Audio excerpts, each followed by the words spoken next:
Hello साथीहरु, स्वागत छ यहाँहरु सबैलाई यो हाम्रो गोकुल सिक्युरिटी ज्ञानमा। आज मैले तपाईहरुलाई मलेसियाको बारेमा ए टु जेड सिक्युरिटीको बारेमा सम्पूर्ण जानकारी दिन गइरहेको छु। यदि तपाई मलेसियामा गएर सिक्युरिटी काम गर्न चाहनुहुन्छ भनेपछि यो भिडियोलाई नछुट्याइकन अन्तिमसम्म हेर्नु होला, ताकि तपाई मलेसिया गएर महिनाको 70, 80, 1 लाखसम्म तपाईले आरामसँग नेपाली पैसा कमाउन सक्नुहुन्छ। त्यसकारणले तपाईले यो भिडियो छुटाउनु भयो भने तपाईले सिक्युरिटीमा काम गर्न एकदम गाह्रो हुनेछ र तपाईहरु कसरी काम गर्ने होला के हो भन्ने तपाईलाई खुल्तुली हुनेछ। तर यदि पुरा भिडियो हेर्नु भयो भनेपछि तपाईलाई आनन्द आउनेछ र तपाईले मलेसियामा मात्रै हैन, दुबई सिक्युरिटी र कतार सिक्युरिटी जहाँ पनि गएर तपाईले आरामसँग काम गर्न सक्नुहुन्छ। किनकि तपाईलाई अनुभव हुनुपर्यो, थाहा हुनुपर्यो सिक्युरिटी भनेको के हो र कस्तो कस्तो काम गर्नुपर्छ भन्ने बारेमा मैले सम्पूर्ण जानकारी यो भिडियो मार्फत गराउँदैछु साथीहरु।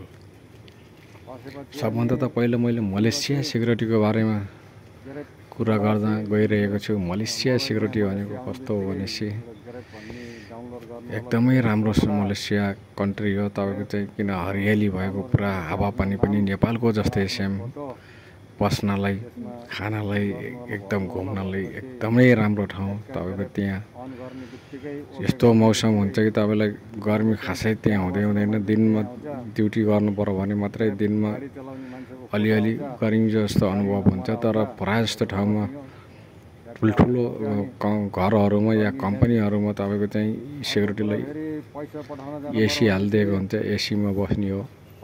र अहिले म जुन घरबाट बोल्दैछु त्यो कन्डोमिनियम भन्छ। कन्डोमिनियम भनेको तपाईको चाहिँ के हो भन्नु होला। कन्डोमिनियम भनेको त्यो ठुल्ठुला बिल्डिङ हुन्छन्।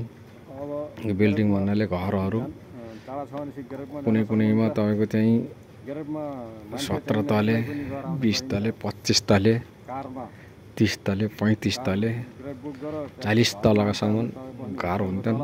न त त्यो भन्दा नि बढी हुन्छन्। तर त्यहाँ काम गर्ने ठाउँमा परास त्यति नै हुन्छन्। अग्लो त तपाई अब मलेसिया जानुभएको छ भने चाहिँ गगले मान्छेले देखिरहेका छन्, कमेन्ट गर्नु होला। तर अब नजानु भएका नगएका मान्छेहरूले तपाईँ अब गएर थाहा हुनेछ। त्यहाँ एकदमै सफा ठाउँ, धुलो मैलो पनि उड्दैन। धुलो उड्यो भने पनि गाडीले पानी हालिरहेको छरिरहेको हुन्छ। हामीले गर्नीमा त्यस्तै पहिला गाडीले पानी छर्थ्यो रोडमा कि ताकि त्यहाँ धुलो नउडोस् भनेर। सिक्युरिटीको काम भनेको साथीहरु 12 घण्टा हुन्छ। 12 घण्टामा तपाईले 1 घण्टा लन्च भनेको तपाईको चाहिँ खाने टाइम हो।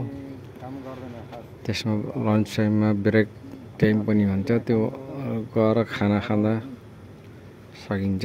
तर एकदम आराम गर्न सकिन्छ। तपाईको चाहिँ 15-20 मिनेटमा खाना खाएर 40 मिनेट जति तपाई मजाले रिल्याक्स गरेर मोबाइल खेलाएर अनि कता फोन गरेर बस्न सक्नुहुन्छ। र म चाहिँ टोटो ल्याउन जान्छु। त्यो ब्रेक टाइममा 1 घण्टामा ट्याक्सी बुक गरेर ग्रेब भन्ने हुन्छ मोबाइलमा।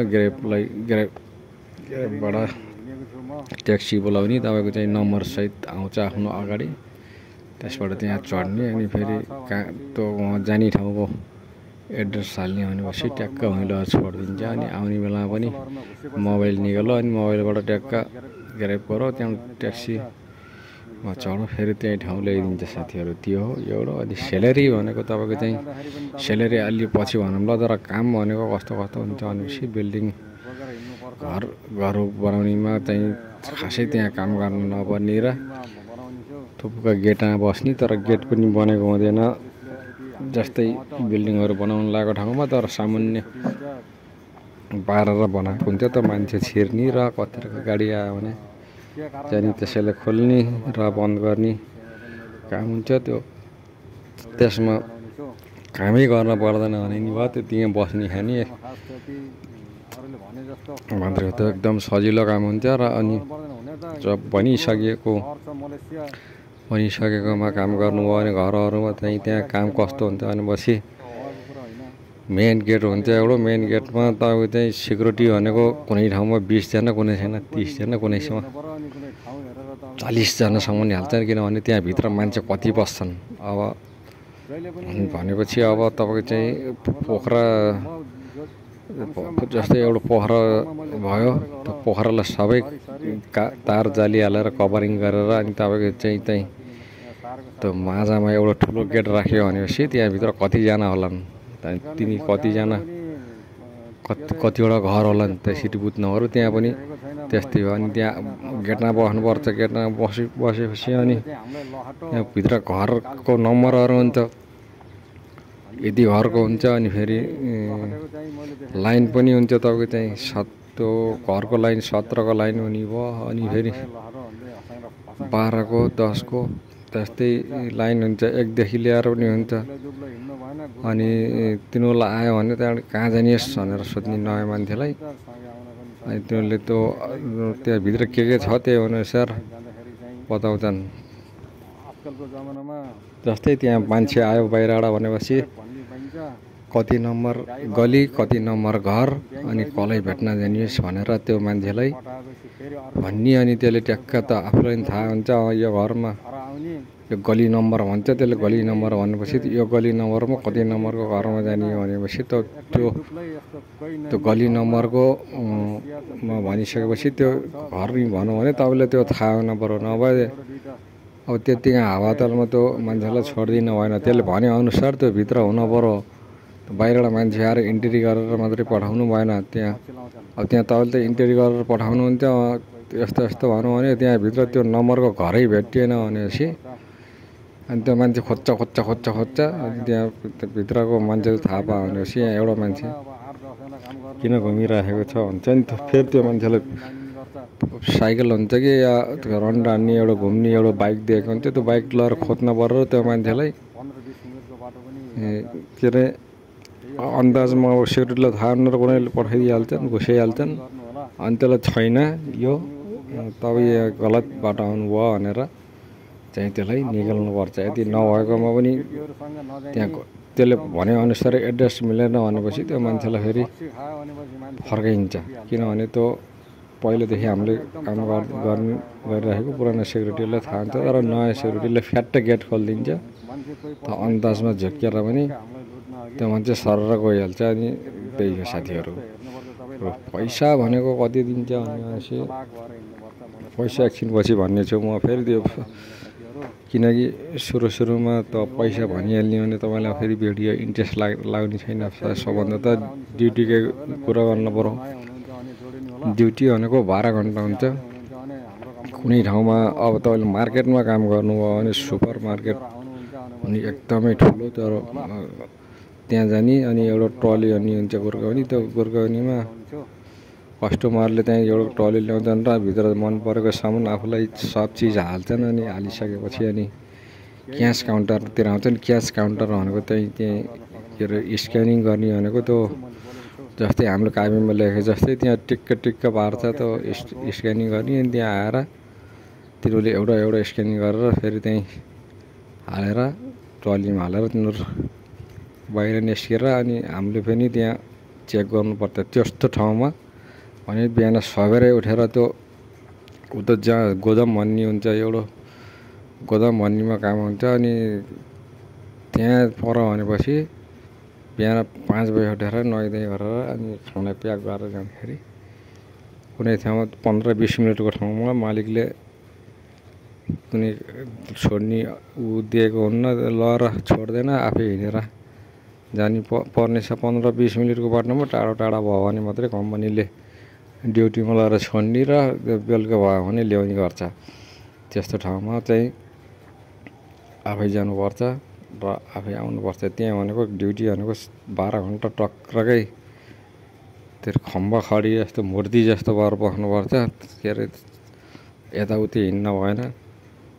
किनकि त्यहाँ जस्तै मार्केटमा अब भित्र मान्छे किन्न गएको छ नि, कुनैले पैसै नतिरिकन बाहिर निस्किन्छ कि भनेर चाहिँ त्यहाँ चक्रक्क खडा हुनुपर्छ। अनि त्यति निस्किहालेछ भनेपछि अब 5-6 एकदेखि लिएर कम्तीमा पनि 5-7वटा काउन्टर हुन्छन्। त्यो किन्न गएको मान्छेहरू बाहिर निस्किने काउन्टर कुनैमा क्यासियर राखेको हुन्न। क्यासियर भनेको त्यो स्क्यानिङ गर्ने त्यो तिनीहरू आएको मान्छेहरूको ऊ गर्ने हिसाब किताब गर्ने तीन मान्छेहरू त भिडमा फुत्त बाहिर निस्किन्छन्। फुत्त बाहिर निस्क्यो भनेपछि त क्यास काउन्टरबाट त्यो माल पास भइहाल्छन् अनि लान्छन् गाडीमा पार्किङमा आफ्नो गाडीमा डिक्कीमा सामान हाल्छन् त्यो भाग्छन्। त्यो हुनाले त्यही भएर नै सेक्युरिटी राखेको हुन्छ। त्यहाँदेखि बाहिर त्यस्तो ट्रली ल्याएर निस्किहाल्यो भनेपछि खै तेरो बिल चेक गर्ने अनि किनेको भए स्टाम्प हानिदिने। त्यो मार्केटको नामको स्टाम्प हुन्छ, मार्केट हानिदिने पछाडि किनेको भए नकिनेको भए त्यहाँ बिल पैसा नतिर्ने पे नगरिकन बाहिर निस्केको छ भने त्यसलाई फेरि उताभित्र फसाएर अनि फेरि त्यसको कुनै मलाई थाहा छैन खै कहाँ हो निस्किसकेपछि तिनीहरू भाग्नको लागि निस्किसकेका हुन्छन् भिडभाडमा। अनि सोध्छन् क्यास काउन्टर त्यहाँ मान्छे रहन्छ, क्यास काउन्टर कहाँ हो भन्छन्, फेरि कुरा बनाउँछन्। अनि त्यसलाई फेरि जाँडा पसेको त्यहीँबाट पसालेर अनि त्यहाँ लाइनमा लाएर जुन क्यास काउन्टर चालु छ त्यहाँ लाइनमा लाएर अनि त्यहाँ पे गरेर अनि फेरि बाहिर निकाल्नुपर्छ। अनि त्यो बिलमा आएर फेरि त्यहाँ स्टाम्प हान्नुपर्छ। मार्केटमा पनि त मुत आयो भनेपछि त्यहाँ बाहिर जान पाइन्न र गु आयो भनेपछि नि आफ्नो खुसीले बाहिर जान पाइन्न, किनकि त्यहाँ टक्राएर बस्नुपर्छ। केही हरायो चोरले लयो भने त जिम्मेवारी हुन्छ। अनि एउटा मान्छे चाहिँ रन्डा भनेर राखेको हुन्छ। रन्डा भनेपछि जस्तै पिसाब लायो टोइलेट जानु पर्यो भनेपछि जम्मै एउटा मान्छे राखेको हुन्छ, त्यसलाई ओके टोकेमा बोलाउने हो। बोलाउँदाखेरि ल अहिले आउँथ्यो भन्छ, उता पिसाबले झाडिरहेको हुन्छ, फेरि दिशा पनि आइरहेको हुन्छ। त्यही भएर त्यो छेराउटी लाउने कुराहरू त्यो चिल्लो बिरो हामीले खाँदैन, पेट बिग्रो भने त्यही प्यान्टमा पनि छेर्ने सम्भावना हुन्छ। त्यस कारणले खाना चाहिँ आफ्नो एकदम सादा खाना खानुपर्ने हुन्छ साथीहरू। त्यो मार्केटमा काम गर्ने मान्छेले जत्थेर टोइलेट जानै पाइन्न। बोलाएको 10 मिनटमा 15 मिनटमा कहिले आधी घन्टा पछि नि आउँछ, किनकि त्यसलाई सबैले बोलाएको हुन्छन्। अनि कतिको गाह्रो हुन्छ भन्दाखेरि एकदमै गाह्रो हुन्छ। पहिला सुरुमा नेपालबाट आएर काम गर्दाखेरि मार्केटमा 12 घन्टा उभिँदा गाह्रो किन नहोला। त्यो उभिँदा बानी पर्यो भने 2-3 महिना उभिएपछि त्यहाँबाट केही जस्तो नि लाउन्न, त्यहाँबाट आरामसम्म काम गर्न सकिन्छ। त्यही नै हो स्यालेरी भनेको तपाईँको चाहिँ मार्केटमा नि त्यही हो। घरहरूमा काम गरे पनि त्यही हो। अहिले स्यालेरी बढेर तपाईँको चाहिँ 1708 घन्टाको भनेपछि अनि अहिले बढाएर सबै टोटल स्यालेरी 2500-3000सम्म, 1700बाट ल्याएर 2500-3000सम्म नर्मल स्यालेरी मलेसियामा सेक्युरिटीहरूले आरामसँग महिनाको 10 तारिक, कसैले 7 तारिक, कसैले 15 तारिक, कसैले 5 तारिक चाहिँ ब्याङ्कमा हालिदिन्छ भनेपछि कुनै सानो कम्पनीहरूले हातमा पनि दिनेछ। त्यही हो साथीहरू। त्यहाँ टिप्स भनेको मार्केटमा टिप्स हुँदैन र खाना आफै बनाएर खानुपर्ने छ। ग्रुपमा मिलेर खाने भयो त्यहाँ सेक्युरिटीहरू धेरै हुन्छन् र रौसी खाने मान्छेहरू धेरै हुन्छन्। रौसी खाने अनि बत्तलहरू फाल्ने नेपालीको बानी थाहा छँदैछ तपाईँको चाहिँ। नेपालीले कस्तो गर्छ भन्ने आफ्नो आएपछि अब महिनाको अब समथिङ 70-80 हजार कमायो भनेपछि अहिले के अरे उहाँ पहिला नेपालबाट आएको मान्छेले रक्सी खाने अनि केटीहरूसँग जाने अनि त्यो के अरे मान्छेहरू साथीहरूसँग लडाइँ गर्ने त्यस्ता मान्छेहरू मैले धेरै देखेको छु। र तपाईँहरू त्यस्तो नगर्नु होला र त्यस्तोमा फस्नु नि होइन। आफ्नो सबभन्दा पहिला रक्सी नखाने,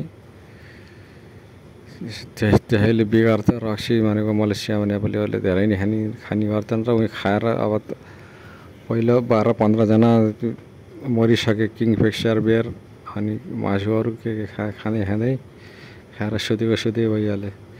अनि त्यहाँ रक्सी पनि त्यति राम्रो पाइँदैन।